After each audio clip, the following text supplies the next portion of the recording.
Praise the lord. దేవునికి మహిమ కలుగును గాక. ప్రతిరోజు క్రమం తప్పక వాగ్దానాన్ని వీక్షిస్తున్న ప్రతి ఒక్కరికి యేసయ్య నామములో ప్రత్యేక వందనములు. సబ్స్క్రైబ్ చేసుకుని అనేక మందికి షేర్ చేసి దేవుని మాటల ద్వారా బలపరచండి. ఈ దినమునకై ఏర్పాటు చేయబడిన దేవుని వాగ్దానము. మొదటి రాజుల గ్రంథము 17వ అధ్యాయము 13వ వచనము. భయపడవద్దు, పోయి నీవు చెప్పినట్లు చేయుము. Fear not, go and do as though hast said. ఏలియా గొప్ప దైవజనుడు. యెహోవా వాక్కు అతనికి ప్రత్యక్షమై ఈలాగు సెలవిచ్చెను. నీవు సీదోను పట్టణ సంబంధమైన సారెపతు అను ఊరికి పోయి అచట ఉండుము. నిన్ను పోషించుటకు ఒక విధవరాలికి నేను సెలవిచ్చాను. అందుకు ఏలియా గారు ఆ విధవరాలి దగ్గరకు వెళ్ళి, త్రాగుటకు పాత్రతో కొంచెము నీళ్లు నాకు తీసుకొని రమ్ము అన్నప్పుడు ఆమె తేవటానికి వెళ్ళుచుండగా, నాకు ఒక రొట్టె ముక్కను నీ చేతితో తీసుకొని రమ్మని చెప్పారు. అందుకు ఆమె, నీ దేవుడైన యెహోవా జీవము తోడు, తొట్టిలో పట్టెడు పిండియు బుడ్డిలో కొంచెము నూనెయు మాత్రమే ఉన్నది.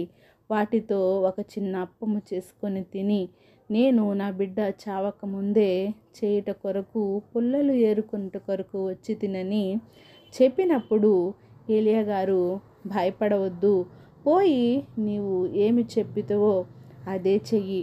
కానీ మొదటిగా నాకు ఒక చిన్న అప్పమును తెమ్మని చెప్పారు.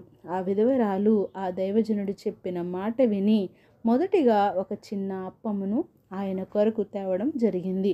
ఆమె ఎప్పుడు అయితే ఆ దైవజనుని మాట చొప్పున చేసిందో, తొట్టిలో పిండి తక్కువ కాలేదు, బుడ్డిలో ఉన్న నూనె అయిపోలేదు. దేవుని చిత్త ప్రకారం నడిచే బిడ్డలను దేవుడు ఎన్నడూ విడిచిపెట్టడు. ఆయనే పోషించుకుంటాడు, ఆయనే నడిపించుకుంటాడు. దేవుని మాట ఏలియా విన్నాడు. ఏలియా మాట విధవరాలు విన్నది.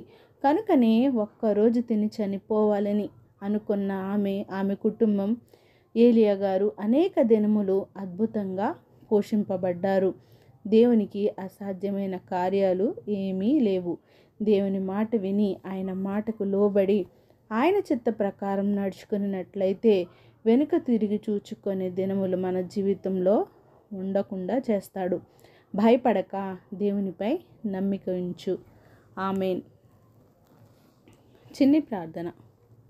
మమ్మల్ని నతిమికిలుగా ప్రేమించిన మా ప్రియ పరలోకపు తండ్రి, మీరు ఇచ్చిన వాగ్దానంకై వందనాలు దేవా.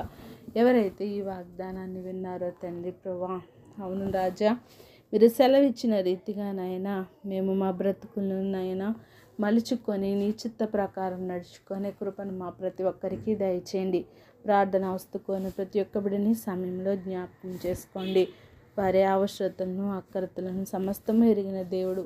అవును ప్రభువా, వర్షాలు లేని కరువు కాలంలో ఏలియా గారిని ఎలా పోషించావరైనా, ఆ విధవరాలి కుటుంబాన్ని ఎట్టి విధంగా పోషించావనైనా, అట్టి విధంగానే నాయన మా శ్రమల్లో కూడా మీరు మమ్మల్ని నడిపించే దేవుడుగా ఉన్నందుకు వందనాలు తండ్రి ప్రభువా.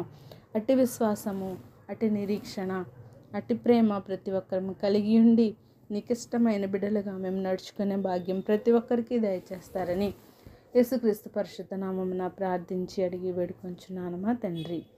Amen. God bless you all.